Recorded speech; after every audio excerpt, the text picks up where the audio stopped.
Hey guys, welcome back to my channel. It's unreal education और आज हम लेके आए हैं ISC commerce class 12 by doctor C B Gupta. जैसा कि हमने हमारे लास्ट वीडियो में चैप्टर 3 के पार्ट 1 को कंप्लीट किया था, तो आज हम मूव करने वाले हैं हमारे चैप्टर 3 के पार्ट 2 के और चैप्टर 3 के पार्ट 2 में हम कवर करने वाले टॉपिक हमारे debentures, loan from commercial bank, loans from financial institution and short term sources. तो बिना किसी लेट किए स्टार्ट करते हैं हम डिवेंचर्स की तरफ। स्टार्ट करने से पहले मैं आपको एक बात ये बता देना चाहूँगा कि जैसे कि हम लोगों ने लास्ट वीडियो में भी हमने नोट्स बनाया था और उस नोट्स के साथ में आपको क्लियर करते गया था। मैंने रीड नहीं किया था चैप्टर को, क्योंकि यार रीड तो आप खुद कर लोगे, आपको समझना ज़रूरी है। एक बार अगर आप चैप्टर समझ गए तो यार फिर आपका चैप्टर क्लियर है, आपको कुछ रीड करने की जरूरत नहीं पड़ती है। तो इसीलिए आप एक बार चैप्टर समझ लो, उसके बाद आप आराम से रीड कर लेना घर पे। मैं आपको यहाँ पे समझा दे रहा हूँ और आपको नोट्स की टेंशन लेने की जरूरत नहीं है, वो आपको डिस्क्रिप्शन बॉक्स में आराम से मिल जाएगा। तो चलिए स्टार्ट करते हैं। तो हमारा आज का फर्स्ट टॉपिक है जो कि डिबेंचर्स। आज हम बात करने वाले हैं हमारे टॉपिक डिबेंचर्स की तरफ। तो आज का हमारा फर्स्ट टॉपिक है डिबेंचर। तो पहले जान लेते हैं डिबेंचर होता क्या है। तो debenture it is borrowed fund. ये वो पैसा है जो हम उधार में लेते हैं किसी से भी। डिबेंचर इशू करके हम किसी से भी उधार में लेते हैं, ये वो पैसा है। Interest paid at a fix rate. हम जो पैसा उधार में लेते हैं हमें उस पर इंटरेस्ट पे करना पड़ता है एक फिक्स रेट पे डिबेंचर के ऊपर। Interest is payable every year. हमें हर साल इंटरेस्ट पे करना पड़ता है डिबेंचर का। जब तक हम लोगों ने डिबेंचर का लोन लेके रखा हुआ है उससे, तब तक हमें इंटरेस्ट पे करते रहना पड़ेगा। तो अब हम बात करेंगे कि कितने टाइप्स के डिबेंचर होते हैं या कितने काइंड्स के। तो हमारा फर्स्ट है नेक्ड और मॉर्टगेज डिबेंचर। तो नेक्ड और मॉर्टगेज डिबेंचर क्या होता है ना, नेक्ड डिबेंचर वो डिबेंचर्स हुए हमारे जिसमें हम पैसा हम लोगों ने लोन लिया बट हमें कुछ उसके सामने गिरवी नहीं रखना पड़ा, तो वो हो गया हमारा नेक्ड डिबेंचर। और मॉर्टगेज डिबेंचर वो हो गया जिसके सामने हमें गिरवी रखना पड़ता है अपने कोई भी सामान को। लोन लिए, सपोज मैंने तुमसे 1 लाख का डिबेंचर लोन लिया, अब मुझे तुम्हें 2 लाख की प्रॉपर्टी, 3 लाख का प्रॉपर्टी तुम्हारे सामने लोन के तौर पे रखना पड़ रहा है, तो उसे हम कहेंगे मॉर्टगेज डिबेंचर। अब हम आते हैं हमारे अगले काइंड की ओर, जो है हमारा रिडीमेबल एंड इररिडीमेबल डिबेंचर।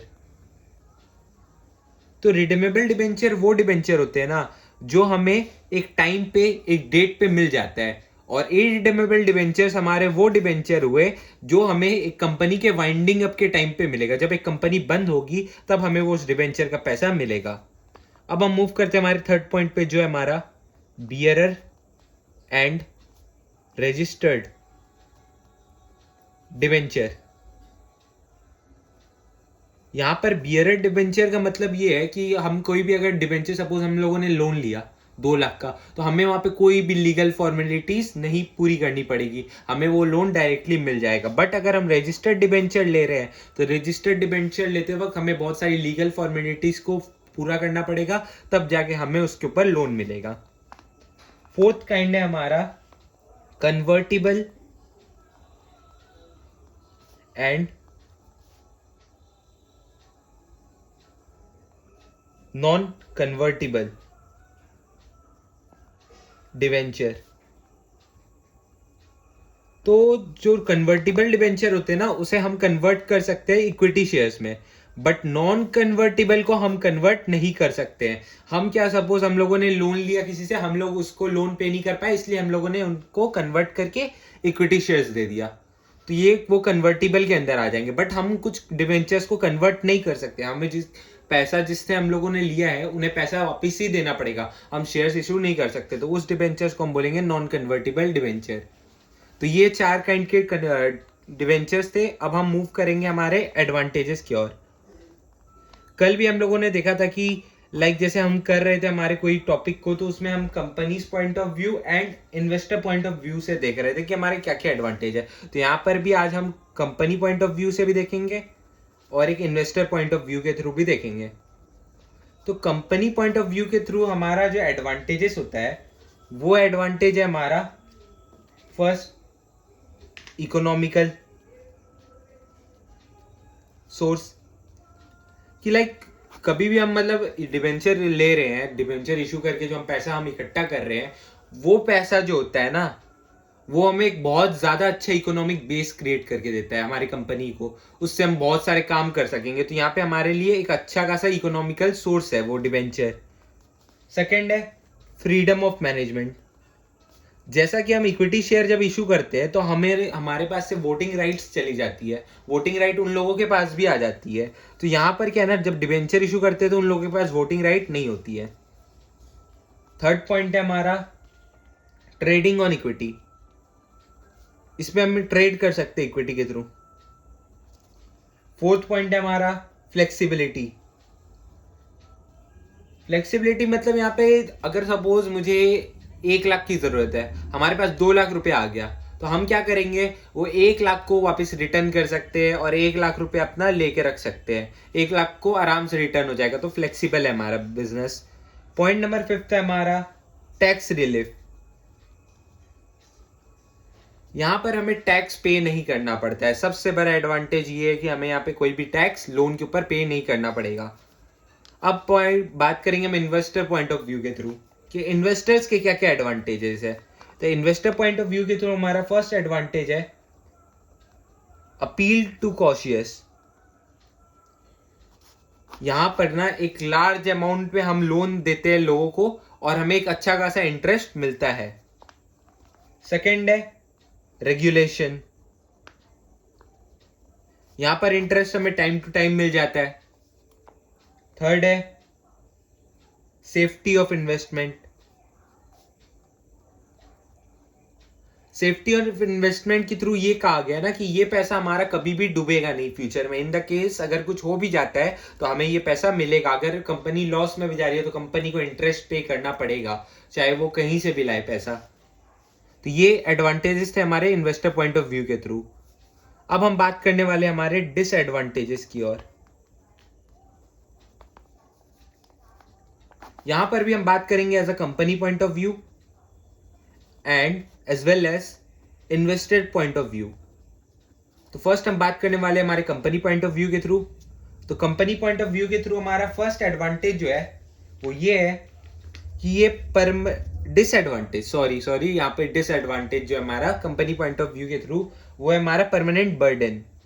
कि कोई भी कंपनी के लिए ना वो पैसा जो वो लेता है लोन में थ्रू डिबेंचर इशू करके, वो उसके लिए एक माथे पे हेडेक हो जाता है कि यार ये पैसा मुझे रिटर्न करना पड़ेगा आने वाले टाइम पे।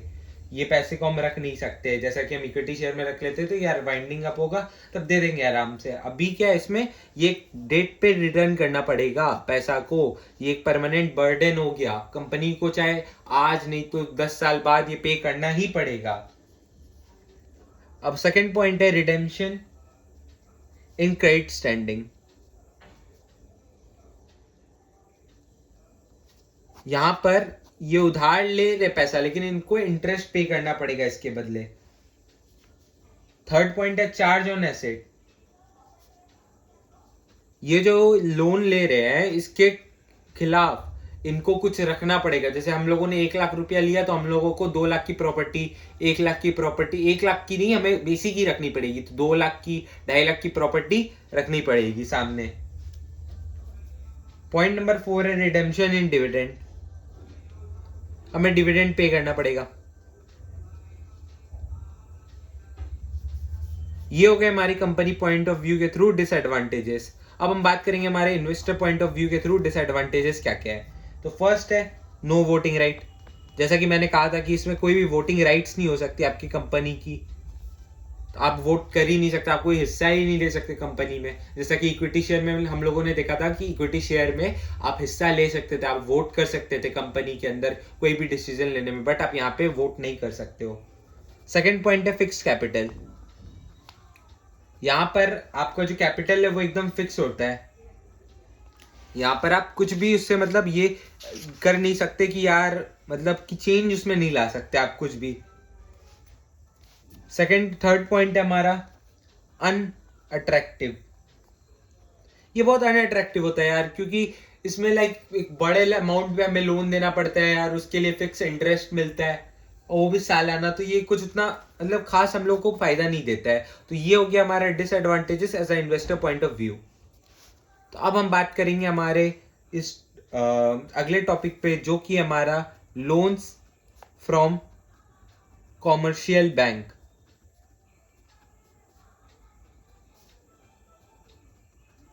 जैसा कि अभी हम लोगों ने डिबेंचर्स कंप्लीट किया, अब हम कंप्लीट करेंगे लोन्स फ्रॉम कॉमर्शियल बैंक, उसके बाद हम कंप्लीट करेंगे हमारा लोन्स फ्रॉम फाइनेंशियल इंस्टीट्यूशन, और इसी के साथ हमारा sources from long term complete हो जाएगा। उसके बाद हम मूव करेंगे हमारे शॉर्ट टर्म सोर्सेज की तरफ। तो ये हमारा सेकेंड लास्ट टॉपिक है फ्रॉम लॉन्ग टर्म सोर्सेज। तो ये है लोन फ्रॉम कॉमर्शियल बैंक। तो लोन फ्रॉम कॉमर्शियल बैंक क्या होता है ना, कि हम लोग जो पैसा कोई भी कॉमर्शियल बैंक से ले रहे हैं, जैसे SBI हुआ, लाइक एक्सिस बैंक हुआ, एक्सेट्रा, जो भी बैंक्स आते हैं कॉमर्शियल बैंक जो आते हैं, वो पैसा जो हम लेते हैं, वो जो पैसा हमें देते हैं उसे हम कहते हैं लोन फ्रॉम कॉमर्शियल बैंक। तो इसके जो फीचर्स है वो हम लिख देंगे पहले।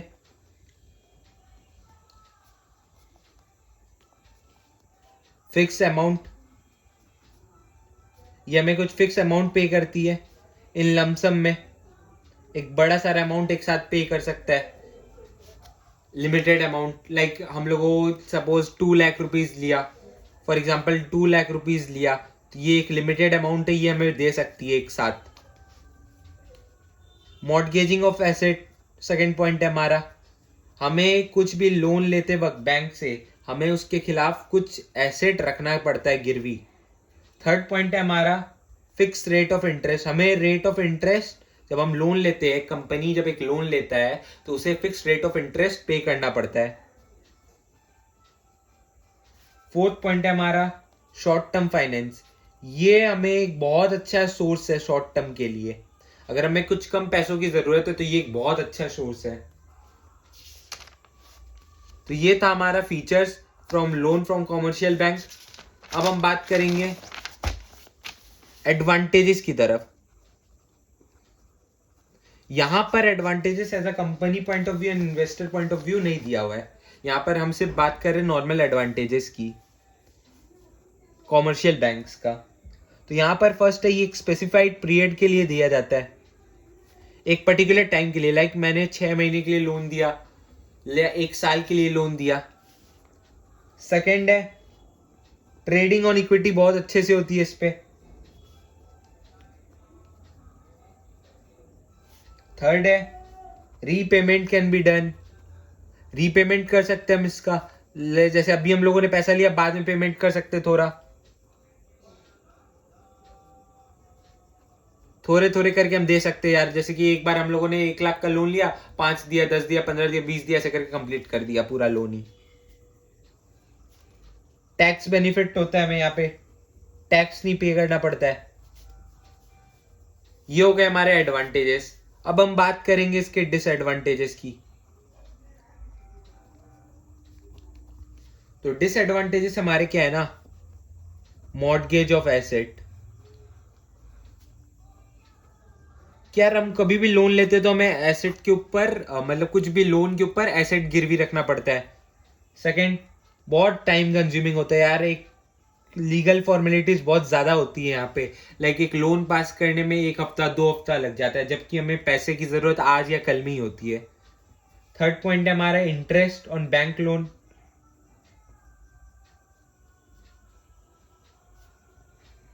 मैंडेटरी होता है यार कि हम अगर किसी भी बैंक से लोन ले रहे हैं तो हमें उसे इंटरेस्ट देना ही पड़ता है।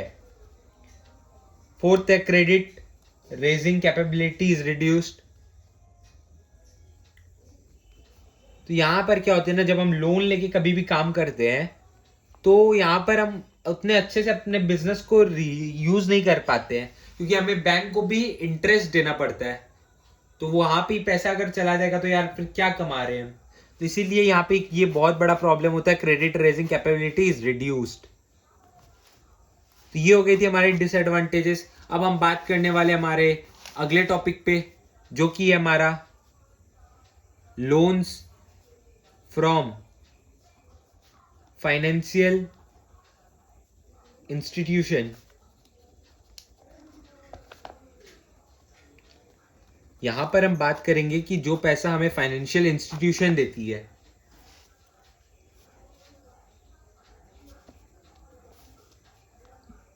फीचर्स। पहले हम बात करने वाले इसके फीचर्स की तरफ कि क्या क्या फीचर्स है जो हमें फाइनेंशियल इंस्टीट्यूशन प्रोवाइड करती है। तो यहाँ पहला फीचर है, ये लॉन्ग टर्म के लिए दिया जाता है हमें और मिड टर्म के लिए दिया जाता है। लाइक हमें एक बहुत लंबे समय के लिए एक बहुत ज्यादा पैसा चाहिए, तो यहां पर हम फाइनेंशियल इंस्टीट्यूशन से लोन ले सकते हैं। सेकंड फीचर है, they provide finance in book equity.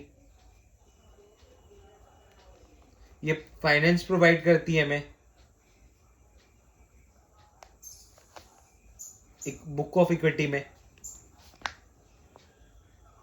Third point है हमारा नो मॉर्टगेज ऑफ एसेट। यहां पर क्या है ना, हमें जैसे बैंक में ना मतलब कुछ लोन लेते थे तो गिरवी रखना पड़ता था, पर यहाँ पे हमें कुछ भी गिरवी नहीं रखना है। ये हो गए हमारे फीचर्स। अब हम बात करने वाले यहाँ पे भी हमारे एडवांटेजेस की तरफ। यहां पर फर्स्ट एडवांटेज हमारा risk as well as loan capital. यहां पर रिस्क भी कम होता है। सेकंड है loans and guarantees in foreign companies. Like ये फॉरेन कंपनीज को भी लोन देती है गारंटी पे कि यार वो पैसा रिटर्न करेंगे, तो इनसे इनका बिजनेस बहुत ज्यादा अच्छा रन होता है। Third economical. इनके वजह से अगर ये बड़े बड़े लोन देते हैं तो बिजनेस अच्छा रन कर पाती है, जिसके वजह से इकोनॉमी बहुत अच्छे से रन होती है। एक्सपर्ट गाइडेंस भी मिलता है यहाँ पर आपको। जब आप एक बड़ा पैसा लेते हो तो वो यहाँ पर गाइड करने वाले लोग भी होते हैं कि यार आप पैसे को इस तरह से इस्तेमाल करो तो आपको ज्यादा बेनिफिट मिलेगा। ये हो गया हमारा एडवांटेजेस। अब हम बात करने वाले हमारे डिसएडवांटेजेस की ओर।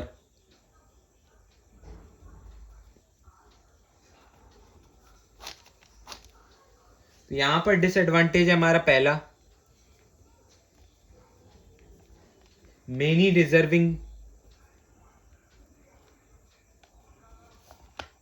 कंसर्न। यार यहाँ पे क्या होता है ना, बहुत सारा कंपटीशन होता है यार, बहुत लोगों को लोन चाहिए होता है, तो यहाँ पर बहुत ज्यादा ही मतलब क्या बोले क्योस बना रहता है कि यार मुझे भी लोन चाहिए, मुझे भी लोन चाहिए, तो आप इतने को हम दे नहीं पाएंगे, तो हम डिजर्विंग को मिस कर जाते कि यार सपोज हम लोगों ने 1 करोड़ इसको दे दिया, बट हमें जरूरत उसको थी, अभी जरूरत उसको थी देने की, बट हम लोगों ने दे किसको दिया, इसको। रिस्ट्रिक्शन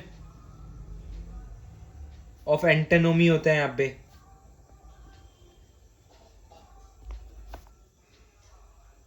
थॉरो इन्वेस्टिगेशन करना पड़ता है यार, ये कंपनी कैसी है, इसको पैसा देंगे कहीं डूबेगा तो नहीं, ये पैसा हमें ठीक से टाइम से पे कर पाएगी या नहीं कर पाएगी। तो ये हो गया हमारा long term source of fund complete यहां पर। अब हम बात करेंगे हमारे शॉर्ट टर्म सोर्सेस की। तो शॉर्ट टर्म सोर्सेस बेसिकली क्या है ना, जो छोटे छोटे टाइम के लिए हमें चाहिए होता है पैसा वहां पे। लाइक फर्स्ट है हमारा पब्लिक डिपॉजिट। यार ये पब्लिक डिपॉजिट का नाम सुनते ही मुझे इतनी हंसी आती है ना, क्या बोलूं, क्योंकि मतलब आप लोगों ने अगर फिर हेरा फेरी मूवी देखी है, फिर हेरा फेरी मूवी देखी अगर, तो उसमें अपने लक्ष्मी चीट फंड जरूर देखा होगा। ये पब्लिक डिपॉजिट भी कुछ उसी टाइप का होता है। यहाँ पर पैसे क्या करते हैं ना, लोग आते हैं, पैसे आते हैं यहाँ पे, लोग अपना जमा कराते हैं और वो क्या करते हैं अपने किसी को भी दे देते हैं पैसा, बट उनसे इंटरेस्ट बहुत ज्यादा लेते हैं। जैसे कॉमर्शियल बैंक्स क्या करती है, फिक्स रेट में इंटरेस्ट लेती है, बट हर कोई तो बैंक के पास जाके लोन ले नहीं सकता ना, तो इसलिए ये पब्लिक डिपॉजिट क्या करती है, उन्हें लोन देती है बट एक ज्यादा अमाउंट ऑफ इंटरेस्ट लेके। तो ये लोगों से पैसा इकट्ठा करती है और दूसरे लोगों को लोन देती है। सेकंड है हमारा कॉमर्शियल बैंक, बैंक क्रेडिट।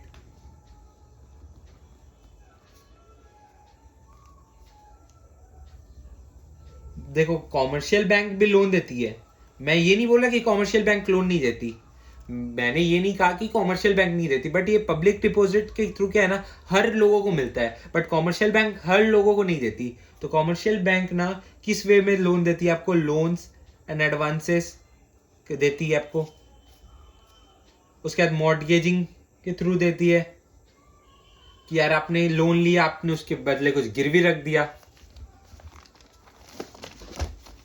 उसके बाद बात करते हैं हम हमारे अगले पॉइंट की तरफ, ट्रेड क्रेडिट। तो ट्रेड क्रेडिट क्या होता है ना, जैसे कि हम लोगों ने कुछ सामान खरीदा, सपोज हम लोगों ने कुछ सामान खरीदा उधार में, तो हम लोग आराम से उसको बाद में पेमेंट कर सकते हैं, ये हो गया हमारा ट्रेड क्रेडिट। अगला पॉइंट है हमारा सॉरी, इंस्टॉलमेंट क्रेडिट। लाइक हम लोगों ने कुछ सपोज एक बाइक खरीदी, for example we purchased a bike worth ₹4 lakh, okay. तो 4 लाख की हम लोगों ने बाइक खरीदी, तो हम क्या करते हैं, हाथों हाथ सारा पैसा, मतलब एक टाइम पे हम लोग तुरंत सारा पैसा नहीं देते, तो हम लोग क्या करते हैं, लाइक सपोज हम लोगों ने 2 लाख का पैसा दे दिया उस टाइम पे, और 2 लाख हम लोग थोड़े थोड़े टाइम पे देते रहते हैं। लाइक हम लोगों ने अभी दिया 20,000, बाद में दिया 1 लाख, बाद में दिया 80, ऐसे करके कंप्लीट करते हैं। तो वो हो गया हमारा इंस्टॉलमेंट क्रेडिट, हम लोग इंस्टॉलमेंट में पैसे को पे करते हैं। अगला पॉइंट है हमारा फैक्टरिंग। अगला पॉइंट है हमारा फैक्टरिंग। तो फैक्टरिंग क्या होता है ना, लाइक हम लोगों ने किसी को, मतलब किसी को अपना लोन लेते वक्त मॉर्टगेज दे दिया, मतलब हम लोगों ने कुछ एसेट दे दिया, तो वो कंपनी क्या करेगी ना, जैसे अब टाइम पूरा हो गया, तो अब वो उस कंपनी उसको बेच देगी, अब उसको पेमेंट करना है किसी को, तो क्या करेगी, उस मॉर्टगेज को बेच देगी, और उस पैसे से वो किसी जिससे लोन लिया था उसे चुका देगी।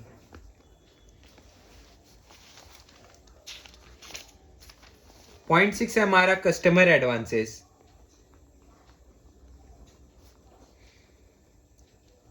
लाइक क्या होता है ना, कभी हम कुछ सामान खरीदते तो हम लोगों को कभी कभी एडवांस पे करना पड़ता है लोगों को। लाइक हम लोगों ने 1 लाख की सामान खरीदा, वो माल अभी तक हमारे पास आया नहीं है, बट हमें उसे 20,000 पहले से ही दे देना पड़ेगा कि यार लो भाई तुम 20,000 ले लो, हम कहीं भागने वाले हैं नहीं, तो तुम 1 लाख का सामान बना के मेरे को आराम से दे दो। 7th पॉइंट है हमारा इंटर कॉर्पोरेट डिपॉजिट।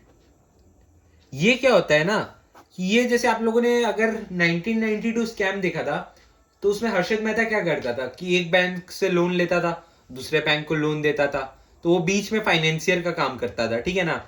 हाँ वो स्कैम करता था, बट यहाँ पे अभी हम उस टॉपिक पे नहीं जा रहे, अभी हम बात कर रहे हैं कि वो लोन कैसे देता था, इस बैंक से लेके दूसरे बैंक को देता था, दूसरे बैंक से लेके इसको देता था।